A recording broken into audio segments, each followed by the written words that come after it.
Dzień dobry. Szanowni Państwo, mam zaszczyt przedstawić Państwu ministra, senatora, profesora, rektora, prezesa Zrzeszenia Kaszubsko-Pomorskiego Edmunda Witt-Brota. Dzień dobry, witam. Pozwolę sobie zadać Panu kilka pytań, aczkolwiek trudno jest mi zacząć od jakiegoś z obszarów, czy od nauki, czy od polityki, czy od życia, więc pozwolę sobie zacząć od samego początku. Szanowny Panie Profesorze, skąd Pan pochodzi? No to jest Rumia. To jest miejsce mojego urodzenia i czuję się z Rumią związany, pomimo że w tej chwili mieszkam w Gdańsku.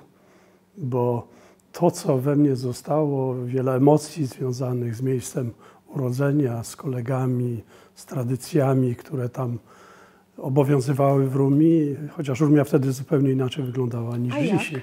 No, Rumia wtedy była wsią. Moja żona też jest z Rumii, chociaż jak Rumia, kiedy chodziłem do szkoły podstawowej, uzyskała prawa miejskie, to ja mieszkałem w tej części Rumii, na tak zwanym lotnisku, a moja żona pochodziła z drugiej części Rumii, to mówiła, że dalej mieszkam na wsi. Także Rumia była wtedy wsią. Było wiele osób o korzeniach kaszubskich i Rumię pamiętam taką, że właśnie wtedy język kaszubski w sklepach na ulicy był często słyszany, pomimo że jak rozpocząłem edukację w szkole, to miałem i my wszyscy, moi koledzy, mieli problemy, dlatego że mówienie po kaszubsku było tępione, że mieliśmy mówić po polsku, bo tak wtedy wypadało. Ja zresztą miałem też i inny problem, bo w mojej rodzinie mój ojciec był Kaszubą i jego rodzina, cała ta część była zakorzeniona w Kaszubach, natomiast on poznał mamę, która była Rosjanką.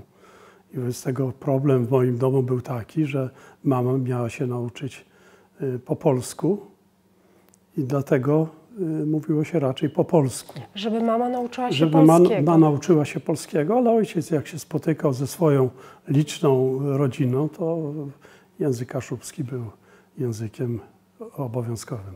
Czyli ma Pan podwójną tożsamość, kaszubską i rosyjską. Można tak powiedzieć? No, można tak powiedzieć i to wszystko zależy, jak się zacznie definiować, bo jeżeli chodzi o jak gdyby krew, to płynie pół na pół, tak jak pani mówi. Natomiast myślę, że jeżeli chodzi o tożsamość, to człowiek zakorzenia się w jakiejś tożsamości i temu mojemu zakorzenianiu pomagało się miejsce, czyli Kaszuby i ludzie otaczający, czyli tradycje, to co przenoszono z pokolenia na pokolenie w tym miejscu, tradycje, obyczaje, wierzenia, wiarę i tak dalej. I wtedy człowiek w którąś wybiera, w co się zagłębia, co go interesuje i do czego, z czym czuje się związany. Więc ja mogę powiedzieć tak, że mam trochę mieszaną, ale czuję więcej tego kaszubskiego. Czyli czuje się Pan Kaszubą? Czuję się Kaszubą. A co to znaczy? Pytam, dlatego że wiele osób zadaje sobie to pytanie. Co to znaczy czuć się Kaszubą we współczesnym świecie? Ja czuję się Kaszubą, ale nie w sensie jak gdyby wyłączności, że jestem Kaszubą, a reszta to jest świat zewnętrzny. Ja się czuję Kaszubą w tym sensie, że czuję się Kaszubą, Polakiem, Europejczykiem też, dlatego że ta moja historia, którą pani krótko opowiedziała, ona pokazuje, że funkcjonowałem w różnych miejscach i to pozwoliło mi na takie patrzenie na świat, gdzie nie widać sprzeczności. Że oczywiście wszystko zaczyna się w miejscu i w momencie urodzenia i to, co najbliższe jest człowiekowi, najbliższa koszula jest ciału, a więc wszystko to, co bezpośrednio otacza, to było najważniejsze, ale potem ten świat stawał się coraz szerszy.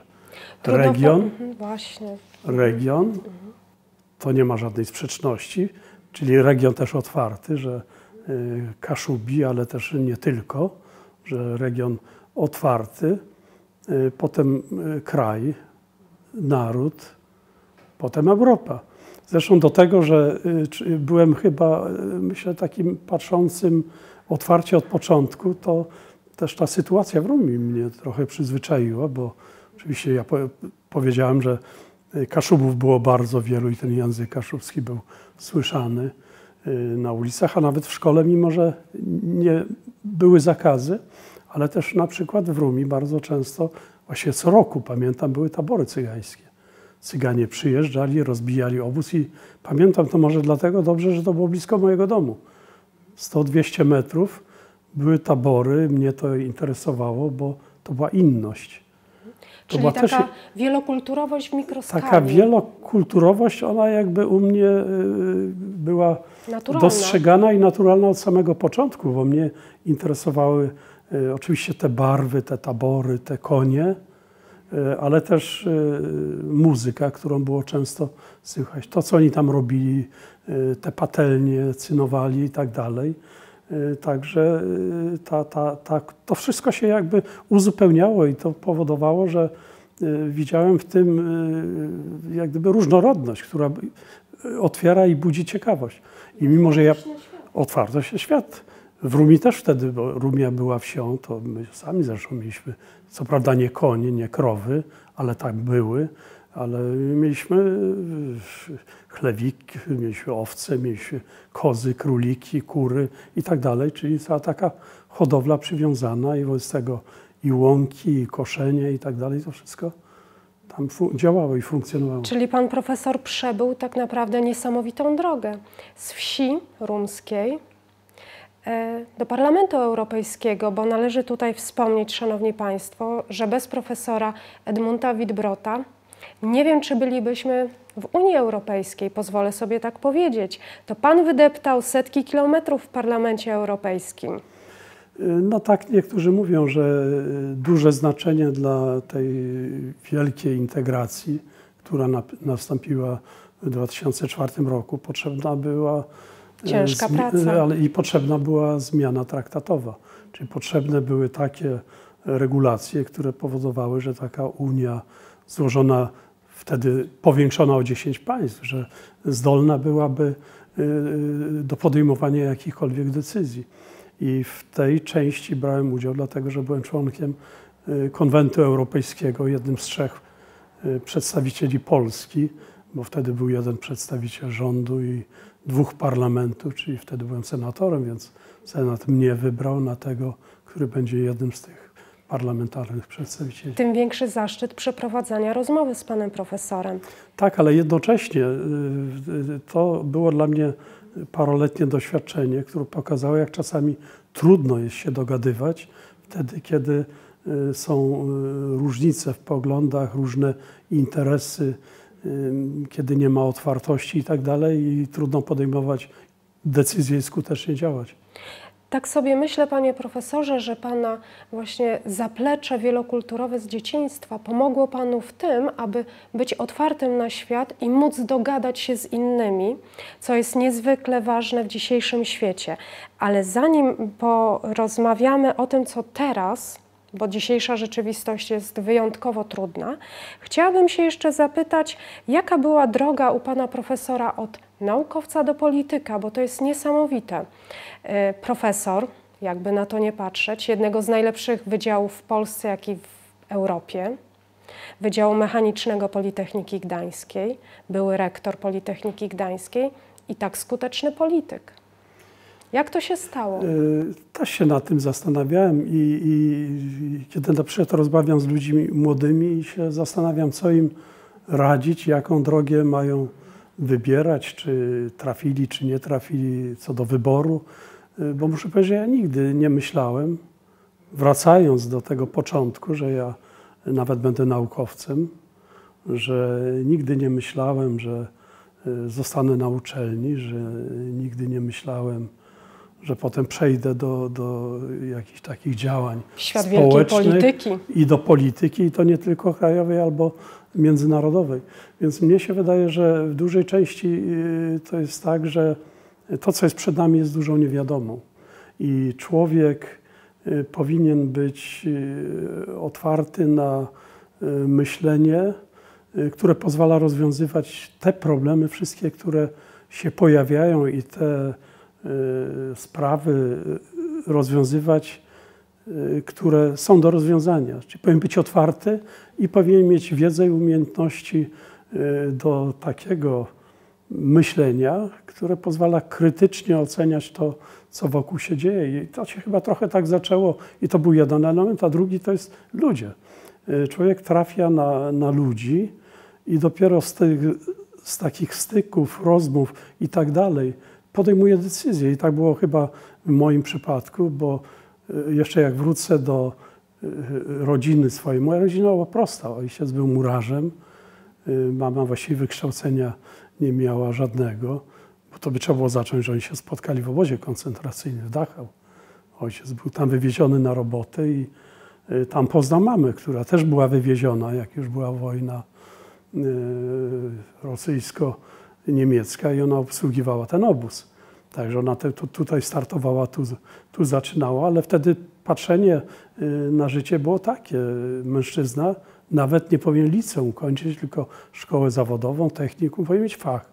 Czyli powinien umieć coś zrobić i wobec tego mój ojciec właściwie był takiego patrzenia. Ale potem, no dobrze, to jak fach, to gdzie? No to technikum.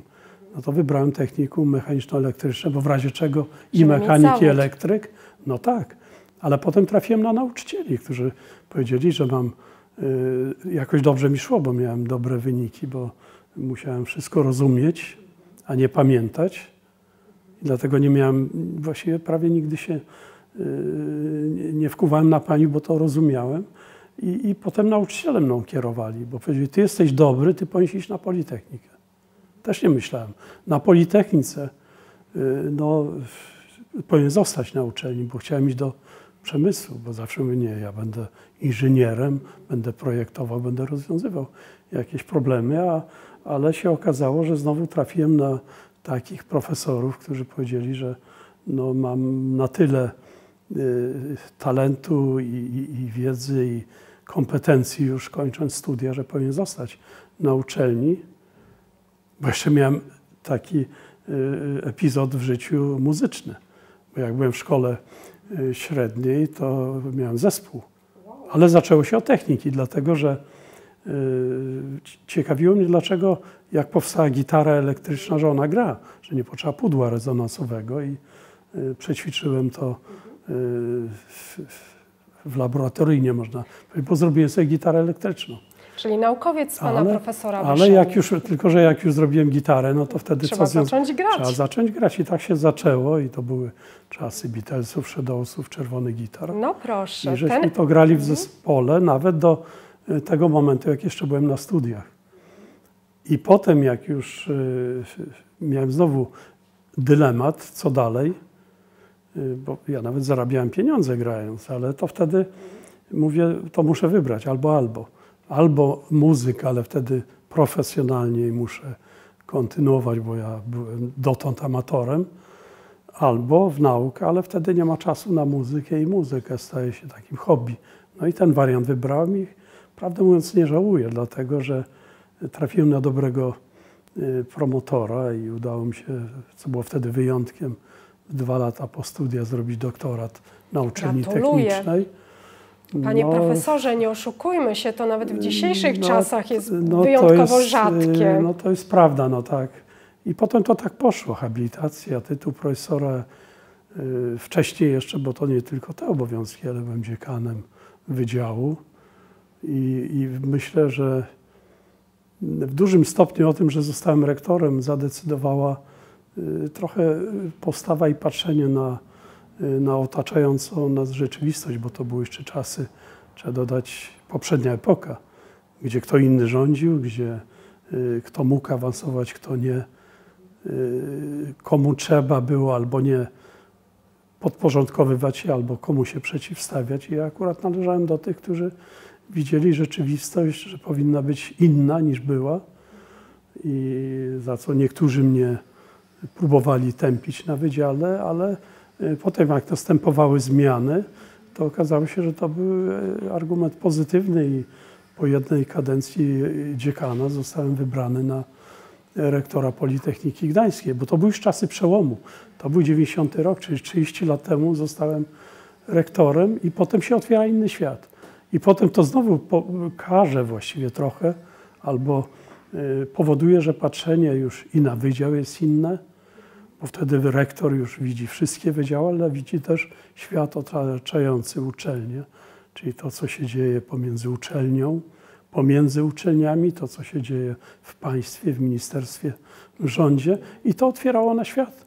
I jednocześnie jak byłem rektorem, to wtedy to otoczenie, bo ja jednocześnie byłem szefem Rady Rektorów tutaj Pomorza i wtedy właściwie, bo jak wracamy do spraw kaszubskich, to był mój pierwszy kontakt, już taki trochę formalny, z profesorem Borzeszkowskim, z profesorem Synakiem. Czyli ze Zrzeszeniem Kaszubsko-Pomorskim. I właściwie wtedy to oni mi zaproponowali i pokazali tę ścieżkę taką działalności pozauczelnianej.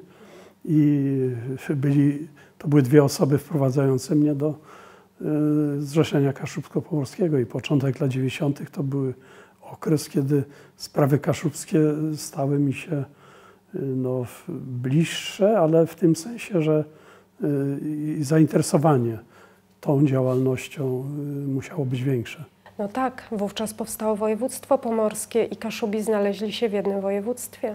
No ja miałem, udział tak, ale w tym. to potem było tak, że jak kończyłem te dwie kadencje rektorskie, to potem się otwierały możliwości szerszego działania i okazało się też, że nie tylko w regionie, bo ja rok potem zostałem senatorem i to już była działalność parlamentarna, czyli już wtedy widzenie regionów i to miałem to szczęście, że ja byłem senatorem w okresie, kiedy były największe i moim zdaniem jedne z ważniejszych zmian, reform, które były wprowadzane w Polsce przez rząd Jerzego Buzka, które dotyczyły spraw regionu, samorządów i spraw kaszubskich też. W tym czasie też zaczęła się tworzyć ustawa, która dla Kaszubów jest niezwykle ważna. Ustawa o mniejszościach narodowych i etnicznych. No to jest bardzo ważna i rzeczywiście najważniejsza, bo ona pozwoliła rozwinąć skrzydła sprawom kaszubskim, ale jeszcze wcześniej myślę, że to chyba ważne było, co zaistniało przy zmianie systemu. Wtedy, kiedy szkoły już zostały nawet chociaż początkowo cząstkowo czy częściowo tylko podporządkowane samorządom, potem to się powiększało, a więc powoli ta ścieżka edukacji kaszubskiej i tak dalej mogła się jak gdyby toczyć, mogła się rozszerzać. I potem to, co wprowadziliśmy w reformie systemu edukacji, bo edukacja regionalna, język kaszubski. Oczywiście potem to, co mówimy o ustawie o mniejszościach narodowych i języku regionalnym, to już było też zobowiązanie państwa do wsparcia finansowego tego segmentu, czyli już mogliśmy liczyć na środki, które pozwoliły nam rozwijać swoją działalność. Dla mnie ta ustawa to przede wszystkim nadanie statusu językowi kaszubskiemu, bo to jest kwestia polityczna, prawda? No to my o tym wiedzieliśmy wtedy. My wtedy o tym wiedzieliśmy, chociaż też tam były wielkie dyskusje, mniejszości narodowe, mniejszości etniczne, gdzie Kaszubi się znajdą. Okazuje się, że narodowa nie, etniczna, w tych wymienionych tam nie jesteśmy, ale mieliśmy język regionalny z wyraźnym explicit dopowiedzeniem, że to jest język kaszubski. I to nam pomogło. Pozwolę sobie zadać tu takie kontrowersyjne pytanie dla niektórych. Czy Kaszubi powinni starać się, zdaniem pana profesora, o status mniejszości etnicznej?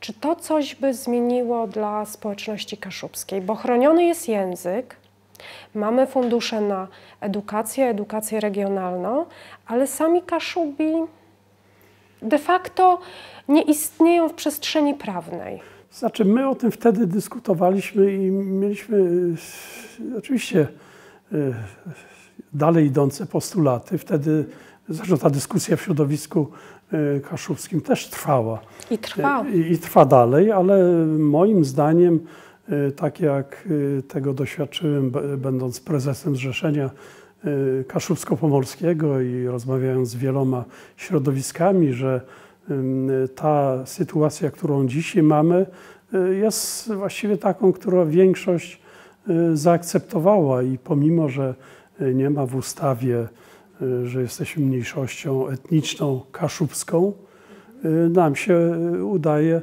bo to byłoby tylko być może dopięcie jakieś formalne, ale to w zasadzie w rzeczywistości by niczego nie zmieniało. Natomiast uzyskaliśmy bardzo wiele status języka kaszubskiego. Działamy jak mniejszość, nie będąc mniejszością. Działamy jak mniejszość, nie będąc mniejszością.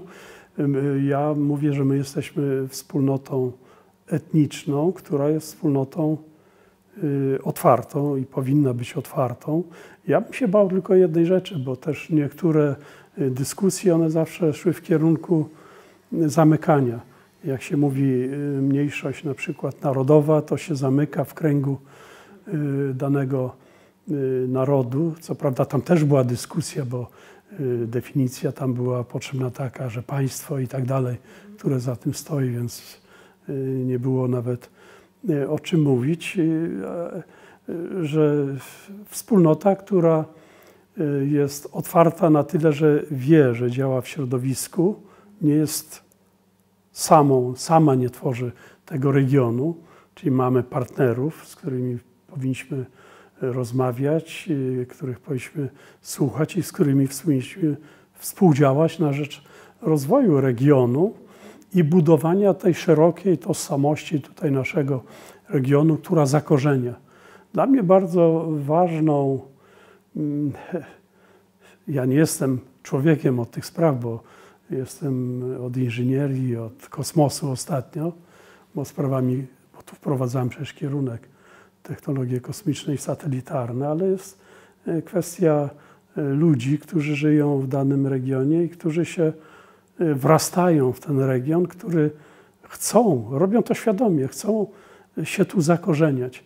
I pytanie jest takie, czy w tym regionie to środowisko tych korzeni jest na tyle, że się posunie, że posplata się z tymi, którzy tutaj chcieliby się zakorzenić, bo bywa środowisko wrogie.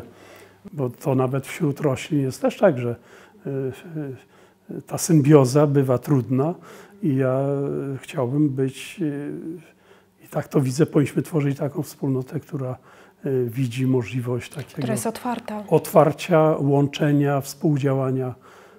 To, czego nam, prawdę mówiąc, bardzo w Polsce brakuje, bo jak ja tą swoją historię ostatnich 30 lat, że tak powiem, przypominam, to wydaje się, że czasami idziemy nie w tę stronę, że czasami idziemy w kierunku większego dzielenia i takiego mówienia my, wy, to nam nie pasuje i my stajemy się wrodzy sobie, bo świat to doprowadzić może do katastrofy. Mówiliśmy o otwartości i zamkniętości środowisk właśnie takich jak Kaszubi, etnicznych, narodowych.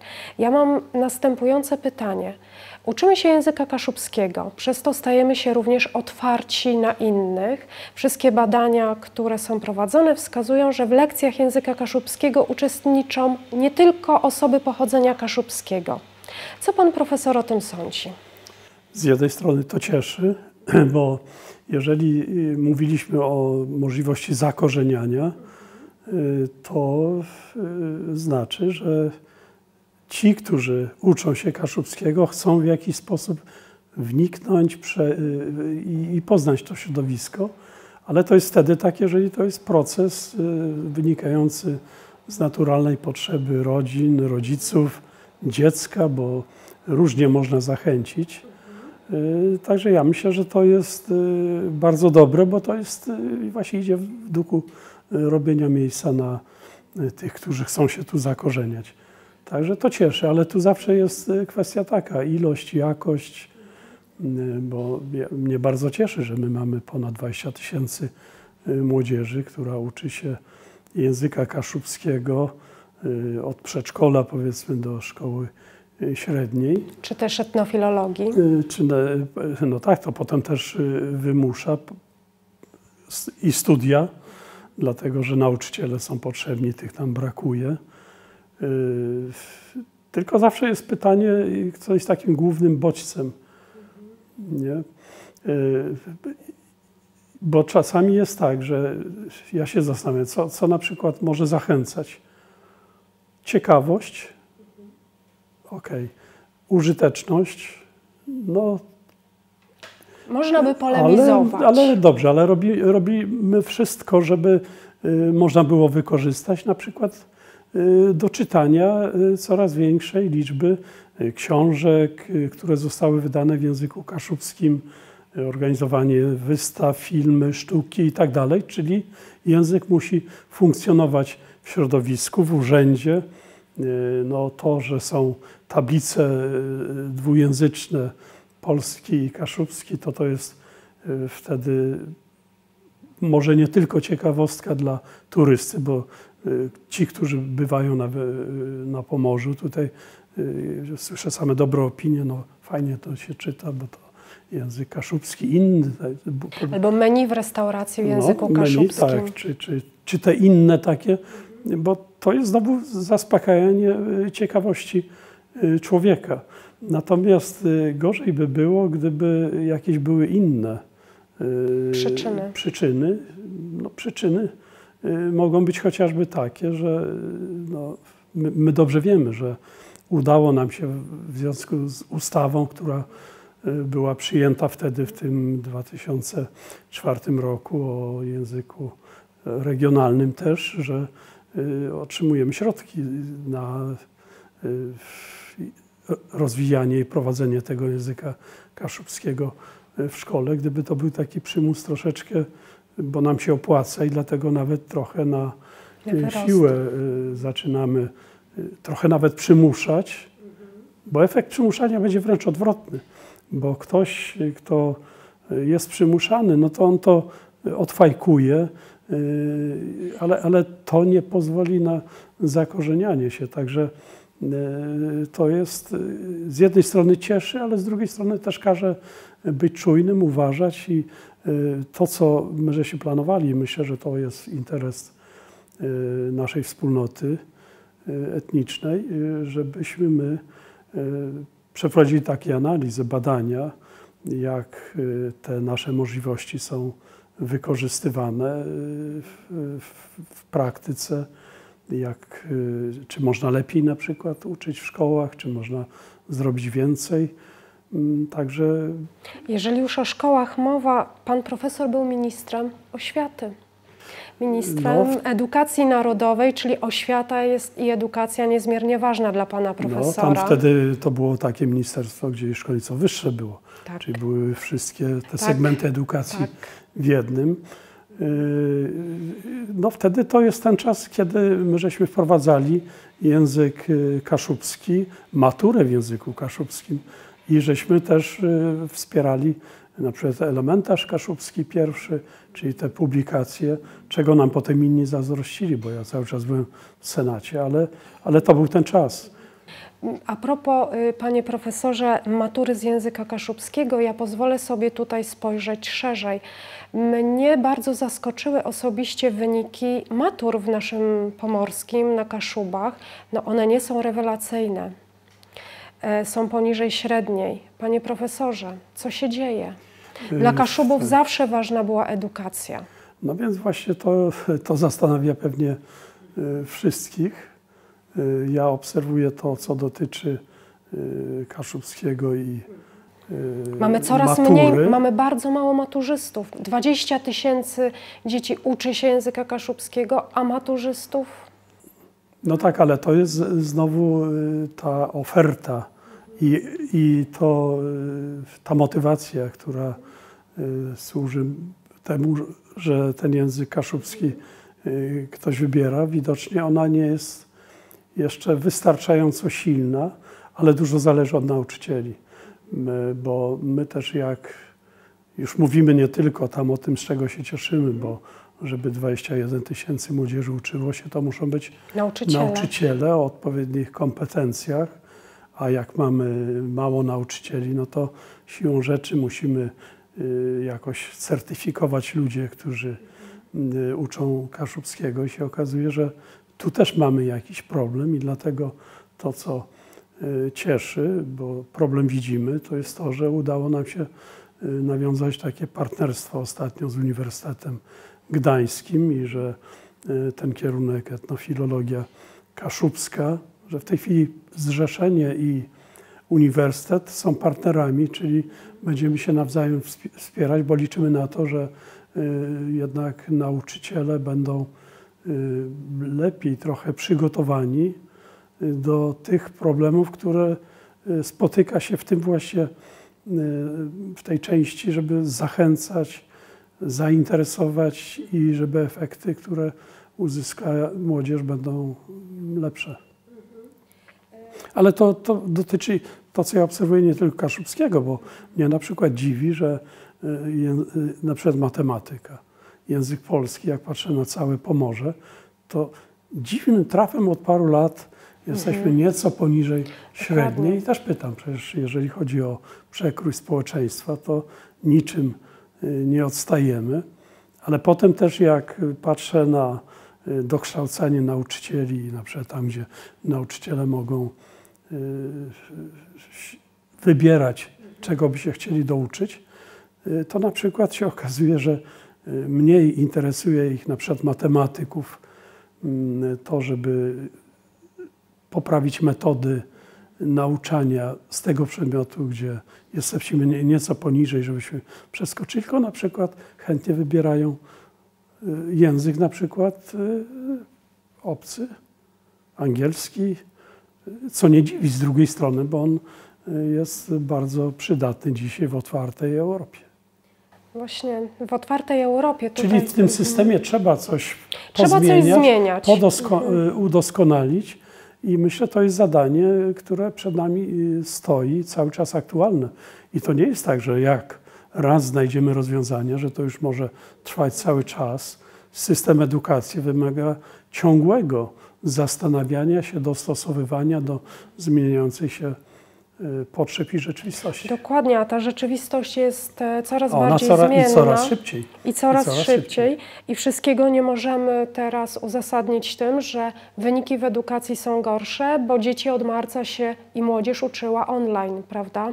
Bo to raptem parę miesięcy. Muszę powiedzieć, że moje doświadczenie w moim przedmiocie, który prowadzę na Politechnice, jest inne, bo cały semestr prowadziłem online wykład, a niestety tutaj powiem, po tym doświadczeniu, po egzaminie online wyniki mam lepsze niż stacjonarnie. Niż stacjonarnie, tak. I to my wszyscy wiemy, że online ktoś siedzi przed komputerem, że ma wszystkie materiały, nawet więcej, ma komórkę i możliwość połączenia z innymi. To wcale nie musi być taki egzamin, jak do tej pory był, że każdy sprzedawał swoją wiedzę. Ja zauważyłam większą frekwencję na zajęciach. To jest też prawda, że tak jest, bo to jest wygodne, dlatego że nie muszę iść, nie muszę i tak dalej, być tam gdzieś, ale tutaj my też musimy powiedzieć sobie tak, że ta metoda online ma swoje plusy, ale ma też minusy. Bo ja na przykład w międzyczasie organizuję konferencję dotyczącą spraw kosmicznych i bardzo ubolewamy, że nie możemy się spotkać, patrzeć na siebie. Ja nie lubię, jak ja nie widzę osoby, do której coś mówię, bo chcę w twarzy widzieć reakcję, ale na przykład przy tych konferencjach to daje nam możliwość zapraszania tych, którzy by normalnie nie przyjechali. Online my to wszyscy widzimy, jesteśmy w kontakcie, możemy ze sobą rozmawiać. To otwiera nowe możliwości, ale i to samo dzieje się w edukacji, że szkoła utraciła na pewno jedną rzecz, budowania relacji między ludźmi, co w procesie kształtowania postaw i tak dalej jest niezwykle ważne, ale też ma pewne zalety i myślę, że w tych naszych sprawach kaszubskich my to też możemy wykorzystywać. Właśnie o to chciałam się spytać, panie profesorze, ponieważ zrzeszenie wspólnotą stoi. I nagle ta wspólnota znalazła się w sytuacji, w której nie może się spotykać, a jednak przetrwaliśmy, mimo że pierwszy raz, od kiedy są zjazdy Kaszubów, nie było zjazdu Kaszubów. Prawda. To chyba najsmutniejsze w tym czasie covidowym, w tym czasie epidemii. Ja myślę, to co środowisko, ta wspólnota sobie ceniła, to właśnie te możliwości spotkania się, właśnie budowania tej wspólnoty, bo ona musi być też, trzeba o to dbać. Bo zrzeszenie to dla mnie wspólnota, wspólnota oddziałowa. Ale to są te relacje, budowanie osobistych relacji w czasie takich spotkań i tu żałujemy.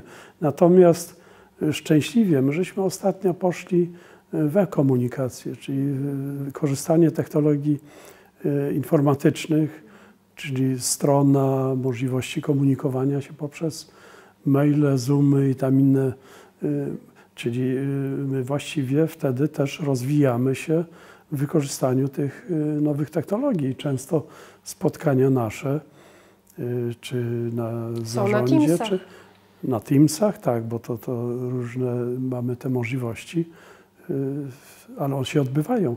I to, że to się wszystko rozwija, trwa, że pojawiają się też nowe inicjatywy i mimo COVID-19 na przykład w tej chwili pojawiła się inicjatywa oceniania nauczycieli języka kaszubskiego i nie tylko, Belny Szkolny. Pierwsza edycja w tym roku właśnie, żeśmy teraz mieli posiedzenie kapituły i to też powoduje, że da się jakoś tak przeorganizować, że możemy się rozwijać. Ostatnia konferencja dla nauczycieli organizowana przez zrzeszenie online. No to jest też, no właśnie takich przykładów jest wiele. To działa też na te środowiska, które dotąd uważały, no tak, no jest internet, można tam biernie na przykład zajrzeć, co się wydarzyło, tak jak trochę do gazety, ale można to wykorzystać w dwóch kierunkach. I znowuż edukacja, ponieważ okazało się, że bardzo szybko nauczyliśmy się żyć w nowej rzeczywistości. No to prawda. I to był chyba pierwszy taki przypadek, że czasami uczniowie byli lepiej do tego przygotowani niż nauczyciele. No tak, bo świat się tak zmienia. Świat internetowy, my to wiemy, że młodzi ludzie czasami jeszcze dobrze nie mówią, już trzyma komórce w ręce. I na przykład moje wnuczki opanowały na przykład różne rzeczy informatyczne nawet lepiej niż ja czy moja żona, pomimo że ja swoją karierę naukową rozpoczynałem wdrażając w mechanice metody komputerowe właśnie mechaniki. Także świat się zmienia i dlatego szkoła się musi zmieniać. I że nauczyciel pełni inną rolę, że to już uczeń jest partnerem i tak dalej. I trzeba się dogadywać. Tak samo w sprawach kaszubskich, żeby zachęcać. Właśnie chciałam się jeszcze spytać a propos tych zmian, które bardzo szybko zachodzą. Uważam moim zdaniem, że przeszliśmy jako zrzeszenie rewolucję w ostatnich miesiącach, ponieważ zawsze zarzucano, że zrzeszenie jest skostniałe, że są sami starsi ludzie. Badania wskazują, że absolutnie nie. Dostosowaliśmy się, przeszliśmy na Teamsa, na Zooma, na innego rodzaju platformy i spotykaliśmy się online. A jak sobie pan profesor wyobraża społeczność kaszubską za 30 lat? To moje ulubione pytanie, zawsze je zadaję. Ja myślę, że oczywiście przetrwa, ja tu nie mam żadnych wątpliwości, skoro społeczność nasza od właściwie samych prawie korzeni, jeżeli nawet pomyślimy o XIII wieku, kiedy właśnie nasze zjazdy są z tym związane, tak, z bullą papieża Grzegorza IX i tam, gdzie nazwa Kaszubi się pojawiła. Czyli żeśmy i to miejsce, i to, że zaczynamy dbać i mamy te możliwości dbania o swoją kulturę, to i przeżyliśmy czasy, gdzie tępiono i język, i kulturę, i to, że drugi zjazd, właśnie kongres Kaszubów mógł się odbyć po wielu, wielu latach, dopiero po zmianach politycznych i że mimo to, żeśmy się rozwijali, świetnie działa Instytut Kaszubski, są ludzie. Przecież Instytut Kaszubski, który zrzesza prawie 150 doktorów habilitowanych, profesorów, który prowadzi badania naukowe i tak dalej, pogłębia tę problematykę, czyli my poznajemy coraz bardziej te nasze korzenie, coraz lepiej to wszystko rozumiemy i jeszcze jedna jest rzecz ważna, że pomimo polityki, i polityków przede wszystkim, politykę jako taką, która musi być i zawsze jest i była, natomiast politycy różnie ją uprawiają, dzieląc, łącząc jedni przeciw i tak dalej, to my żeśmy to przeżywali, my żeśmy sobie dali radę, że w tej chwili my się w zrzeszeniu spieramy się, bo jesteśmy z różnych, że tak powiem, formacji politycznych, ale się mimo wszystko trzymamy razem. I zasada, że zrzeszonych naju nikt nie złamie, że jeżeli jesteśmy razem, to jesteśmy silni, że to pozwoli, że będziemy trwali. Dalej uważam, że jesteśmy na tyle otwarci, bo takie myślenie, bycie otwartym jest większościowe, że to pozwoli nam dobrze i pozwala nam dobrze funkcjonować w tym naszym środowisku Pomorza, że stajemy się atrakcyjni dla otoczenia, że no się będziemy zmieniali, natomiast będziemy sobie radzili dobrze i Pomorze, Kaszubi, bym wtedy powiedział, jako ludzie, którzy tutaj, że Kaszubi, Pomorzanie, Polacy, Europejczycy i obywatele świata.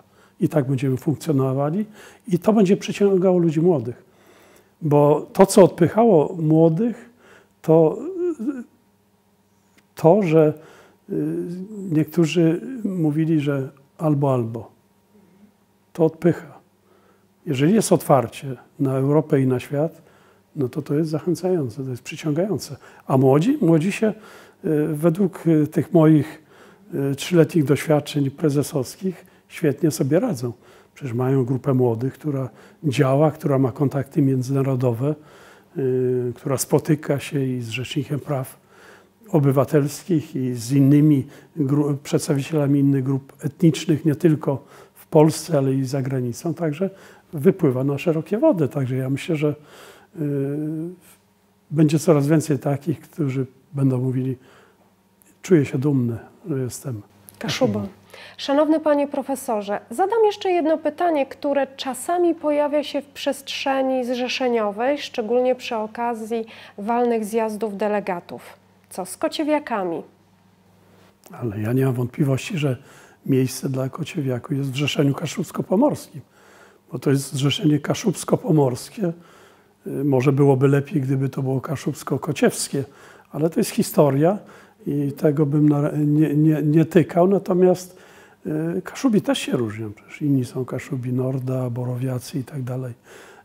Krajna, można by tutaj powiedzieć, że my się też różnimy, ale przez to tworzymy ciekawą różnorodność i jak najbardziej kociewiacy. I mnie to tak interesowało, że w ostatniej kadencji przecież włączyliśmy się, wspieramy i współdziałamy. Przecież plachandry kociewskie. Jesteśmy, uczestniczymy, współorganizujemy, wydajemy publikacje związane z kociewiem, to co dotyczy kultury, języka czy gwary już wtedy. Ja uważam, że my jesteśmy pojemni i to idzie zgodnie z tym duchem otwartości.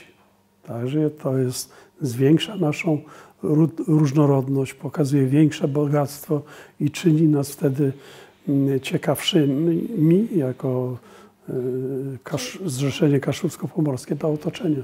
Czyli otwartość na najbliższych sąsiadów, czyli kociewiaków. To jest jedno i tu już mogę powiedzieć, że tu Kociewie jest w Zrzeszeniu i tu jest to miejsce i mnie się wydaje chętnie i mile widziane, ale też potem otwarcie do Europę. współdziałania z innymi oczywiście. Z innymi mniejszościami. Za pana kadencji prezesa Zrzeszenia Zrzeszenie współpracowało z retoromanami. Tak, też byliśmy ciekawi ich doświadczeń, jak sobie oczywiście sama mniejszość i jak ona wygląda i jakie to dziedzictwo ze sobą niesie w przyszłość, ale też jak sobie radzi w otoczeniu, w którym ta mniejszość funkcjonuje. I to jest ciekawe doświadczenie i możemy porównać z tym, co my tutaj, czego my doświadczamy i możemy wykorzystać ich doświadczenia. Tak? To jest też bogactwo. Na samo zakończenie, panie profesorze, chciałabym pogratulować doktoratu honoris causa Uniwersytetu Gdańskiego, w którym mam zaszczyt pracować. Wydaje mi się, że to niesamowite rozmawiać z panem profesorem, ministrem, profesorem, rektorem, senatorem, muzykiem, jak się okazało, osobą niezwykle otwartą na świat, na ludzi, na doświadczenia. Dziękuję serdecznie za rozmowę.